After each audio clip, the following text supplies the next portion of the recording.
Good morning সবাইকে। এখন থেকে আমি আমার ব্লগটা স্টার্ট করছি। এখন বাজে সকাল 8টা আর এইমাত্র ঘুম থেকে উঠে সবার আগে নিজের চুলটা গুটিয়ে নিলাম। তারপরে করব বিছানাটা পরিষ্কার আর চাদরগুলো গুছিয়ে নেবো, যেটা রাতে গায়ে দিয়েছিলাম। আর এই কদিন আমি বাড়িতে ছিলাম না, তার জন্য আমার ঘরটা খুবই নোংরা হয়েছে। তো সবার আগে বিছানাটা গুছিয়ে নিয়ে তারপরে একে একে সমস্ত কাজ করব। সকালবেলা উঠে না আমার খুব আলস্যি লাগে, কোনো কাজ করতে ইচ্ছা করে না, মনে হয় এই বসে থাকি শুয়ে থাকি। তো যাই হোক, কাজ তো করতেই হবে, তার জন্যই লেগে পড়লাম। আগে চাদরগুলো গুছিয়ে বিছানাটা গুছিয়ে নিলাম।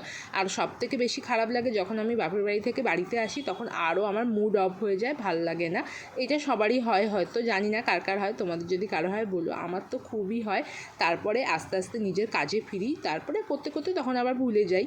তো যাই হোক, এখন আমার বিছানাটা গুছিয়ে নিয়েছি, তারপরে বসছি আমার এই বাপের বাড়িতে যে ব্যাগটা নিয়ে গেছিলাম সেটা খালি করার জন্য। তো এখান থেকে সমস্ত জামা কাপড়গুলো বার করে নিলাম। কিছু জামা কাপড় কাচবো, যেগুলো পরেছিলাম, আর যেগুলো পরিনি বা একবার পরেছি সেগুলো এখন রেখে দেবো, পরে কাচবো। আর 2-3 বার পরে নিয়ে তারপরে কাচবো।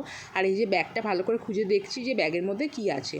তারপরে নিজের জামা প্যান্টগুলো যেগুলো পরবো সেগুলো আলাদা করলাম, আর যেগুলো কেচে নেবো সেগুলো আলাদা করলাম। আর দেখো না, কালকে বৃষ্টি পড়ছিল, যার জন্য ব্যাগটা ভিজে গেছে। মানে আমি যখন বেরিয়েছিলাম তখন একটু বৃষ্টি পড়ছিল, খুব জোরে এসেছিলো। তো ব্যাগের ভিতরে জিন্সের প্যান্টটা, কিছু একটা দুটো গেঞ্জি আর জামা প্যান্ট সব ভিজে গেছে। তার জন্যে কী করলাম, ওগুলো একটুখানি সাইড করে রাখলাম। আর এদিকে আমি আমার সমস্ত কাজগুলো করে নিচ্ছি। এই যে জামা প্যান্টগুলো গুছিয়ে নিচ্ছি, এগুলো আলমারিতে রাখবো। আর জিন্সের প্যান্টটা পরে মিলে দিয়েছিলাম, যেহেতু এটা ভিজেছিল।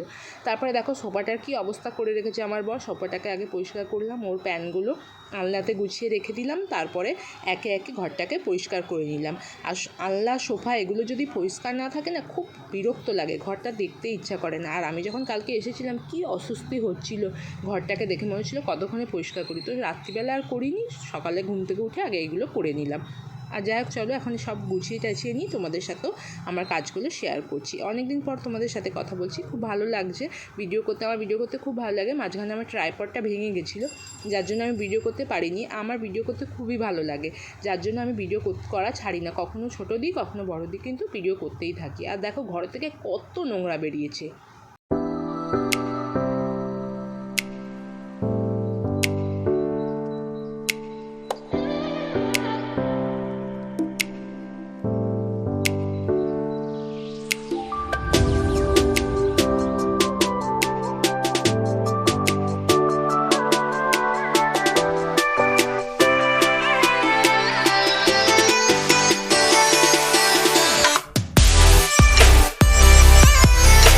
সকালে সমস্ত বাসি কাজ হয়ে গেছে, আর এখন আমি ব্রাশ করে বাথরুম থেকে চলেও এলাম।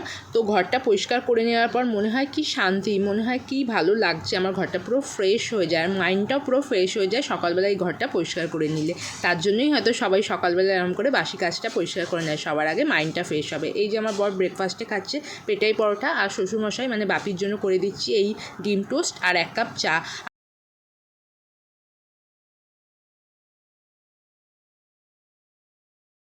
বাপিকে চা আর ডিম টোস্টটা দিয়ে নিজের জন্য করে নিয়েছিলাম 1 গ্লাস চিয়া সিডের জল। আমি রোজ সকালে চিয়া সিডের জল খাই। এই কদিন আমি ডায়েট করতে পারিনি, বাপের বাড়ি গেছিলাম। আজকেও আমার ডায়েটটা হবে না, কিন্তু চিয়া সিডের জলটা খাওয়ার চেষ্টা করি। তো এখন আমার চান হয়ে গেছে, চান করে এসে তোমাদের সাথে একটুখানি কথা বলে নিলাম, তারপরে যাব রান্না করতে। আর চান করে এসে দেখছি বাইরে বৃষ্টি পড়ছে, তো দেখলাম বেশ ভালো লাগছে ওয়েদারটা।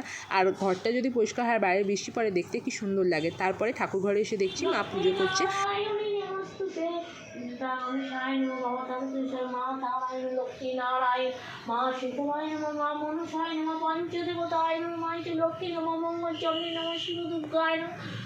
আজকে বৃহস্পতিবার, তাই মা ঘর পেতে পুজো করে। এখন চলে এলাম সকালে ব্রেকফাস্ট নিয়ে। এটা আমার ব্রেকফাস্ট ছিল মুড়ি, আমার বড় একটু পেটাই পরোটা রেখে দিয়েছিল, আর ওই ঘুগনি ছিল, সেটা দিয়েই সকালের ব্রেকফাস্টটা করে নিলাম। আর এখন চলে এলাম দুপুরে রান্নাবান্না করে নিয়েছি, সেটাই তোমাদের সাথে শেয়ার করব কি রান্না করেছি। তো চলো দেখাই। আগের দিনের বাসি ইলিশ মাছ ছিল, সেটারই একদম গায়ে গায়ে ঝাল করেছি, সঙ্গে ভাত করেছি, উচ্ছে ভাতে দিয়েছি, আর করেছি মুগের ডাল, সয়াবিন আলুর তরকারি। এটাই ছিল আজকে দুপুরবেলার মেনু।